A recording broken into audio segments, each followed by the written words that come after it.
I'm DeRay, the best cook you've never heard of, and today we're making churro ice cream sandwiches from scratch. I'll show you how to make homemade churros that are crispy on the outside, soft on the inside, and a no-churn vanilla bean ice cream with just 3 ingredients. With the summer heat beaming down, this is the perfect dessert to cool you off after a long day. Ice cream is one of the greatest things in the world, and this one is super easy to make. Into a bowl, we're going in there with heavy cream. Okay, then you just wanna shut this down and let it go till you get about soft to medium stiff peaks. Another prime reason why you need a stand mixer, of course, you can do this by hand with the hand mixer, but if you were feeling lazy like me, I can just sit back, relax, let this do its thing. I feel bad, honestly, for those people whose body reject dairy, because ice cream is so amazing. Anything dairy is always good, and if your body can't handle it, I'm sorry. And a couple minutes later, we have our whipped cream right where we want it at medium peaks. Now we'll get ready to add the last 2 ingredients. We don't need this anymore. We're gonna do the rest by hand just because I don't wanna deflate it, keep it aerated. We can remove this. Our last 2 ingredients start with heavy cream, not heavy cream, but sweetened condensed milk. I don't know where my mind goes sometimes. Sometimes it just says the complete wrong thing. Man, y'all comment down below if y'all's brain does the same thing. It's like I'm thinking of 1,000 things at once. And then last, a couple teaspoons of vanilla bean paste. You could easily do vanilla bean extract, but I like the paste because you're gonna get those specks in it. And then a pinch of salt. I never count salt as an ingredient. You should always salt your food, especially sweets. A little bit of saltiness always goes a good way. And then now just whisk this up to combine, not whisk it up, but fold it in. And the reason we're folding it in and not doing it in a stand mixer is just because I just want to keep all the light. I don't want to deflate it too much. I'm going to be completely honest with you. I've always knocked people on the internet who've made no-churn vanilla bean ice cream. I always felt like it was taking a shortcut, but then I educated myself and realized the ice cream that I make is from the French and making that custard base. I just like that one and I prefer that one. This one is how most ice creams are made. So little did I know, I had to educate myself. So I'm anxious because I don't know how it's gonna turn out. It's my first time making it, but I'm not worried whatsoever. Once you have it mixed all together, we can bring back a loaf pan. And this is what is going to sit in the freezer to firm up. Just look at that. Doesn't that look so amazing? Ooh-wee. Unfortunately, ice cream is a little bit of a waiting game, so we have to put this in our freezer to solidify. I'm just gonna put some plastic wrap on top of it so a skin doesn't form. And you're gonna throw this in the freezer 4 to 6 hours. It's better to do it overnight, but a couple hours will do the trick. Now we can go ahead and get started on this churro dough. Disney's not the only place where you can get fantastic churros. Making them at home will be just as good, if not better. And they're super easy to make. You can literally make these in your sleep. That was milk. We'll go in there with some sugar. And then of course, a little bit of butter. And last but not least, we go in there with a pinch of salt because we want to taste our dough. Even sweets need some salt, okay? And now you just want to mix this up, let everything melt. You want to bring it right up to a simmer, and then we'll add the last ingredient we need for this. And as we can see, I wish you guys could see it, but it's just very liquidy right now. Not much going on. Gotta let this melt, do its thing. And I know traditionally churros are made with water instead of milk, but since we are making ice cream sandwiches, I wanted to be hold up, and I wanted to be a little bit more denser, so milk will get the job done for that. I hope I'm the prime example of do what you want in your kitchen. As long as you like it, that's all that matters. That's what I literally tell everybody when they say, oh, Dre, I can't cook like you. I'm like, it doesn't matter what I like. It's about what you like, and if you like it, that's all that matters. As you get gradually better at cooking, then you'll start to get better at knowing what people like, how to make food that people love, but you gotta start off with you. You gotta love yourself first. We're at a simmer, so we're gonna go ahead and add our flour in there. We're gonna go ahead and mix this up. We can go ahead and turn the heat down to low. And just keep on mixing it up. As you can see, it's kind of sloshy. Just keep mixing this around about a minute or two till it starts to pull away from the pan. Looks cohesive.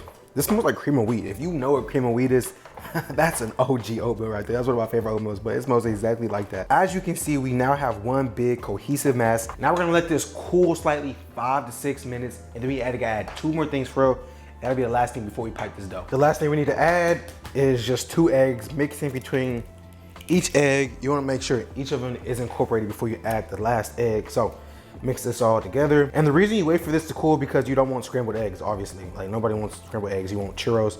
And if the pan is too hot, those eggs will cook. All right, guys, we're gonna add just 1 more ingredient, which is just a squeezer of vanilla extract. Gotta have that. I like adding it at the end so that vanilla extract flavor stays strong, prominent.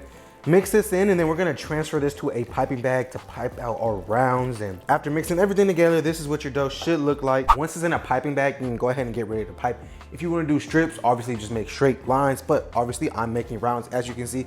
And I just took some Sharpie and made circles with a ring cutter on the outside, and now you just wanna pipe them now. So the first one is usually the ugliest for me, but I need complete and utter silence to do this to get perfect ones. So I gotta knock all these out. You wanna make sure you get all those air bubbles out the piping bag too, because that'll really help you pipe it as well. Our churros have been piped, and you could fry these right now, but I feel like that's just a little bit too hard. They're a little too soft right now. So I'm gonna place these in my freezer for a couple hours to firm up. That's gonna make the frying process a lot easier. That's when you'll see me next, when our oil is heated to 350 degrees. And of course the ice cream has to be set. Once your oil is at temp, all you have to do is dump them in there for a quick swim. And as you can see, they're on parchment paper. Just drop the parchment paper in there. And when they're done, the parchment paper will naturally release and you'll have nothing to worry about. Makes transportation nice and easy. When the churros are done frying, I have some sugar and some cinnamon. I'm gonna toss them in there, cut them up, get that nice cinnamon sugar filling, and just rinse and repeat with the rest of them. The 2 testers are done. We'll go ahead and drop them in the cinnamon sugar. And now you just rinse and repeat with the rest of them. I'm gonna knock all these out, fry them up to nice and golden brown, drop them in the cinnamon sugar, give them a quick toss. Eating large today. Churros are fried and seasoned to absolute perfection, nice and crispy. Our ice cream I made, and this is a spot I made last night, so we're gonna have some time to sit up in the fridge. And I don't know how I'm gonna do this. I want to get rounds to fit this. That should come right out. We can always put it back in. I just need to punch out some rounds real quick and we'll be good. So pull those edges down. Ooh, this is looking so good. And then I have a ring mold. It's the same size as a churro. And we're just gonna push it straight down. Kind of gonna make a mess, but we need to get the ice cream that we need. Punch it down. Oh, look at that mold. That is perfect. Okay, cool. I don't know how we're gonna do this back now. Oh, I'm trying to work quick so the ice cream doesn't melt and just go bye-bye. Let's grab our churro. Just look at that, looking absolutely beautiful. Place it upside down. And then obviously our ice cream goes on top. Let's see if we can get that out. One cohesive thing. Y'all see me problem solve law. That's a big ass one too. And then our top boy goes just like this. There you have it, a churro ice cream sandwich for the ages. Let's see what it's here for. Sheesh. Let's go for it before I start to make a super big mess. Wow, this is indulgent at its finest. I'm gonna eat this real quick. This is so good.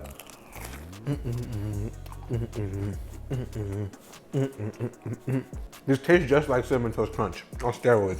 That churro ice cream sandwich brought me so much joy eating that. It is the perfect thing to eat. It's summer here in Arizona where it's 110 degrees. Y'all know how hot that is? Imagine turning your oven to 400 degrees, opening your oven and that oven air hits you. That's what it's like in Arizona every single day. And that is the perfect sandwich to cool you off. It's light, it's not too heavy, it's good. The No-Churn vanilla bean ice cream, I'm not gonna lie, I used to be a hater. I'm sold on it. It's quick, it's easy, it's flavorful. Those churros are phenomenal. Make this, and I promise you, you'll see for yourself how good it is. Come back next week. You know I got a banger. I'll see y'all there. Peace.